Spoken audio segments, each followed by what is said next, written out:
Welcome back guys to our channel the haunted hours, जहां हर हफ्ते मैं लेके आती हूँ आपके लिए एक सत्य हॉरर मिस्टीरियस कहानी। कहते हैं कुछ रास्ते केवल एक जगह को दूसरी जगह से नहीं जोड़ते, वो गुजरते हैं ऐसी जगह से जहां शुरू होती है एक कहानी। एक ऐसी कहानी जिसका कोई अंत नहीं है। कहानी तो वही रहेगी, बस किरदार बदलते रहेंगे।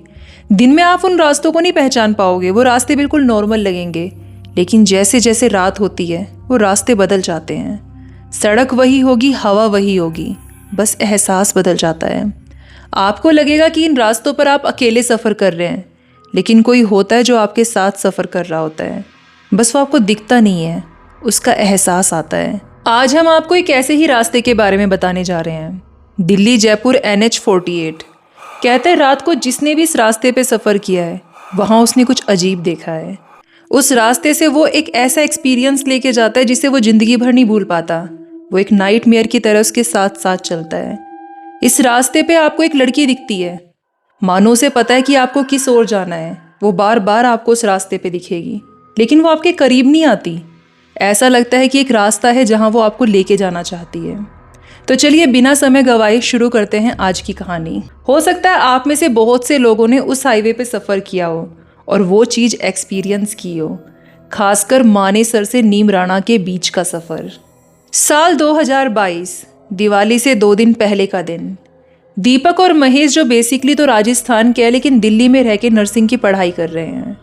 अब दिवाली का टाइम है, सब लोग अपने घर जा रहे हैं, हॉस्टल पूरा खाली हो चुका है।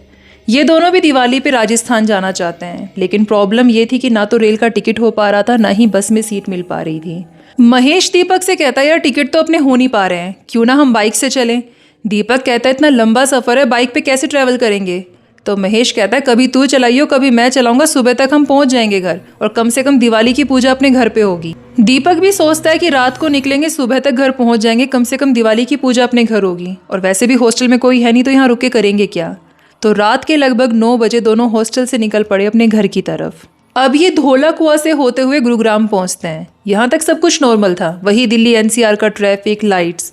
लेकिन जैसे ही गुरुग्राम पीछे छूटा, सुनसान सड़कें। रात के 11:15 बजे के करीब जब ये मानेसर पहुंचते हैं, हल्की धुंध, ठंडी हवा और सुनसान सड़क। दीपक धीरे से कहता है यार दिवाली का टाइम है, फिर यहाँ पे इतना सुनसान क्यों है। महेश कहता है यार हॉस्टल हम रहते हैं, सब अपने घर पहुंच गए हैं। लेकिन उसकी आवाज़ में भी कॉन्फिडेंस की कमी थी, मानो वो खुद से ही सवाल कर रहा है कि ये सड़क इतनी सुनसान क्यों है। अब वो थोड़ा ही आगे बढ़े थे कि उनका ध्यान पड़ता है सड़क के किनारे खड़ी हुई एक लड़की पे। वो लड़की बहुत परेशान लग रही थी, उसने सफ़ेद सूट डाला हुआ था, बाल खुले थे। वो लिफ्ट का इशारा करती है। दीपक महेश से कहता है यार बाइक रोक, शायद इस लड़की को हमारी हेल्प की ज़रूरत है। लेकिन महेश कहता है मैं बाइक नहीं रोकूंगा। मैंने काफ़ी बार सुना है कि ये लुटेरों का एक ग्रुप होता है जो लिफ्ट के बहाने बाइक रुकवाते हैं और फिर लूटपाट कर लेते हैं। लेकिन दीपक महेश से कहता है कि सोच जरा, अगर इस लड़की की जगह हमारी बहन होती तो भी क्या तू यूं ही आगे बढ़ जाता। और वैसे भी हम क्षत्रिय समाज के हैं और हमारा तो इतिहास ही रहा है कि हम लड़कियों की रक्षा के लिए सर तक कटवा लेते हैं। अब महेश को भी होता है कि हमें इस लड़की की हेल्प करनी चाहिए, इतनी सुनसान सड़क पर इसे अकेला यूं छोड़ के आगे नहीं बढ़ना चाहिए। वो साइड मिरर में देखता है तो लड़की अभी भी वहीं खड़ी हुई थी। वो बाइक साइड में लगाते हैं और उस लड़की के पास जाते हैं। लेकिन जैसे ही वो उस लड़की के पास पहुंचते हैं, वो लड़की अपने कदम पीछे करते हुए सड़क से ही लगे कच्चे रास्ते की तरफ बढ़ने लगती है। अब वो दोनों उसको आवाज़ देते हैं कि सुनो क्या आपको हमारी मदद की ज़रूरत है। लेकिन वो बिना कुछ बोले धीरे धीरे आगे बढ़ रही थी। उसके पीछे पीछे जाते हैं। लेकिन जब वो उसके पीछे जा रहे थे तो पूरे रास्ते पर एक जले हुए मांस की बदबू फैल चुकी थी। वो एक दूसरे से पूछ रहे थे कि तुझे भी ये बदबू आ रही है। कि तभी महेश का ध्यान जाता है उस लड़की के पैरों पे। उसके पैर जले हुए थे, ऐसा लग रहा था कि जैसे पूरा मांस सड़ चुका है, उस पर मक्खियाँ भिन भिन आ रही थी। तो महेश बिना कुछ बोले दीपक का हाथ कस के पकड़ लेता है। दीपक महेश की तरफ देखता है तो महेश का चेहरा पूरा पसीने से लथपथ हो चुका था। वो बुरी तरीके से घबराया हुआ था, उसके मुंह से एक शब्द भी बाहर नहीं निकल पा रहा था। और आपको तो पता है जब हम बहुत ज़्यादा घबरा जाते हैं तो चाह के भी हम कोई शब्द नहीं बोल पाते हैं। वही हालत इस समय महेश की थी। लेकिन वो आंखों ही आंखों में इशारा करता है कि चल भाई यहाँ से निकल ले। तो दीपक बिना कुछ बोले उसके साथ वहाँ से भाग लेता है। दोनों भागते भागते कच्चे रास्ते से सड़क पर आ जाते हैं। अब दीपक महेश से पूछता है कि तूने ऐसा वहाँ क्या देखा कि तू इतना घबराया हुआ है। महेश की सांसें बहुत तेज हो चुकी थी। वो घबराते हुए बोलता है, भाई उस लड़की के पैर जले हुए थे, मांस का नामो निशान नहीं था उस पर। अब दीपक भी बुरी तरीके से घबरा जाता है, लेकिन इसी बीच उन्हें ऐसा लगता है कि पीछे से कोई तेज भागता हुआ उनकी तरफ आ रहा है। दीपक पीछे पलट के देखने ही वाला था कि महेश कहता है, भाई पीछे पलट के मत देखियो, मैंने बड़े बुजुर्गों से सुना है कि दिवाली का टाइम है, इस टाइम स्पिरिट पावरफुल हो जाती हैं और अगर हम उन्हें पीछे पलट के देख लें तो वो हम पे हावी हो जाती हैं। दोनों भागते हुए अपनी बाइक की तरफ आ जाते हैं। अब दीपक बाइक चला रहा है और महेश पीछे बैठा हुआ है, लेकिन लगातार इन्हें ऐसा लग रहा है कि कोई इनके पीछे आ रहा है। ये साइड मिरर में देखते हैं तो कोई नहीं था, सुनसान सड़क। अब थोड़ी देर बाद जो पीछे से कदमों की आवाज़ आ रही थी वो भी रुक जाती है। महेश कहता है, भाई शायद हम बच गए। अब ये थोड़ी दूर आगे निकले ही थे कि धारूएड़ा के पास वही लड़की इन्हें फिर से दिखाई दी। महेश घबराती हुई आवाज़ में कहता है, भाई क्या ये वही लड़की है? महेश ने बाइक की स्पीड बहुत तेज कर चुकी थी और धीरे धीरे वो लड़की रियर मिरर से ओझल हो जाती है। अब ये शाहजहांपुर टोल प्लाजा पे पहुंच जाते हैं। दोनों को लगता है कि शायद अब वो बला पीछे ही रह गई है, क्योंकि यहाँ लाइट थी, लोगों की आवाजाही थी। दोनों यहाँ पे पानी पीते हैं और आगे की तरफ बढ़ जाते हैं। लेकिन जैसे ही ये नीमराना पहुंचते हैं, रात का लगभग 1:30 बजे का टाइम, लंबा सीधा रोड, चारों तरफ अंधेरा। अब महेश बाइक चला रहा है और दीपक ने हेडफोन लगा के आंखें बंद की हुई हैं कि अचानक उसके हेडफोन से गानों की आवाज़ अपने आप बंद हो जाती है और एक आवाज़ आती है, मैं कब से तुम्हारा यहाँ इंतज़ार कर रही हूँ, मेरे लिए रुको, मैं भी साथ चलूँगी। ये आवाज़ इतनी स्केरी थी कि दीपक एकदम से हेडफोन हटाता है और चिल्लाते हुए महेश से कहता है, महेश वो अभी भी हमारे साथ चल रही है। कि तभी उनका ध्यान पड़ता है वो लड़की अभी भी सड़क के किनारे खड़ी हुई है और अब की बार वो उनकी तरफ बढ़ रही थी। महेश अपनी बाइक की स्पीड एकदम तेज कर देता है और दीपक से कहता है, भाई फ़ोन निकाल और फ़ोन मिला किसी को और हेल्प मांग।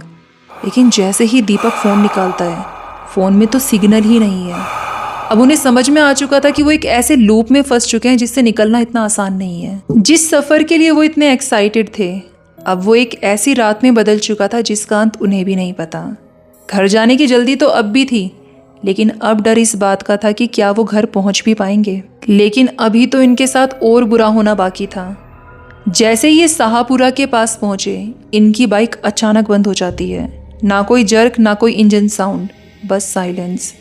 महेश बार बार सेल्फ स्टार्ट दबा के बाइक स्टार्ट करने की कोशिश करता है, लेकिन बाइक तो स्टार्ट हो ही नहीं रही थी कि तभी दीपक महेश से कहता है कि भाई क्या तुझे भी कदमों की आवाज़ आ रही है? ऐसा लग रहा था कि दूर से कहीं कोई भागता हुआ इनकी तरफ आ रहा है। दोनों देखते हैं लेकिन कोई नहीं आ रहा था, सिर्फ कदमों की आवाज़ धीरे धीरे इनके करीब आई जा रही थी और वही मांस की गंध फिर से पूरे रोड पे फैल चुकी थी। दोनों को कुछ समझ में नहीं आ रहा था कि ये किससे मदद मांगे, क्योंकि इंसान तो छोड़ो, दूर से दूर तक परिंदा तक नहीं था। अब उस सुनसान सड़क पे धुंध के पीछे से वो लड़की बाहर निकल के आती है और अब वो लड़की के चेहरे पे कोई परेशानी नहीं थी, बल्कि गुस्सा था, मानो वो वहाँ किसी से बदला लेने आई है। दीपक हनुमान जी का बहुत बड़ा भक्त था। वो हनुमान चालीसा पढ़ना शुरू कर देता है और जब वो हनुमान चालीसा पढ़ रहा था, उस लड़की के कदम पीछे हटने लगे और धीरे धीरे वो कदमों की आवाज़ अपने आप में शांत हो गई और वो हवा जो अब तक लग रहा था मानो बहुत तेज़ी से बह रही है, धीरे धीरे शांत हो गई। लेकिन समस्या तो अभी भी थी।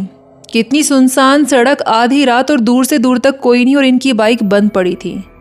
दोनों सड़क के किनारे बैठ के सोच रहे थे कि अब घर कैसे पहुंचा जाए कि तभी महेश के दिमाग में आता है कि उसने कहीं तो यूट्यूब में देखा था कि अगर आपकी बाइक बंद पड़ जाए तो रियर व्हील को तेज़ी से घुमा के बाइक को 3rd गियर पे डाल दो। तो कई बार ऐसा होता है कि बाइक इग्निशन पकड़ के स्टार्ट हो जाती है। तो महेश दीपक से कहता है कि मैं बैक व्हील को तेज़ी से घुमा रहा हूँ तो बाइक को 3rd गियर पे डालियो, मैंने सुना है ऐसे बाइक स्टार्ट हो जाती है। दीपक राम का नाम लेके बाइक स्टार्ट करता है और ऐसे 2-3 बार करने से उनकी बाइक स्टार्ट हो जाती है।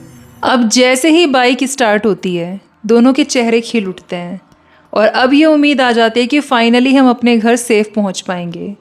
दोनों सफ़र कंटिन्यू करते हैं और थोड़ी दूर जाने पे इन्हें शिव शक्ति ढाबा दिखाई पड़ता है। दोनों सोचते हैं कि चलो बहुत थक गए हैं, थोड़ा चाय पानी पिया जाए। अब ये वहाँ बैठे ही थे, दोनों अपनी आप बीती एक दूसरे को बता रहे हैं कि तभी वहाँ वेटर आता है और इनकी बात सुन के बोलता है, तुमने भी आज उसको देखा? और वेटर के ये शब्द सुन के दोनों चौंक जाते हैं और उससे पूछते हैं कि आखिर उस लड़की की कहानी क्या है।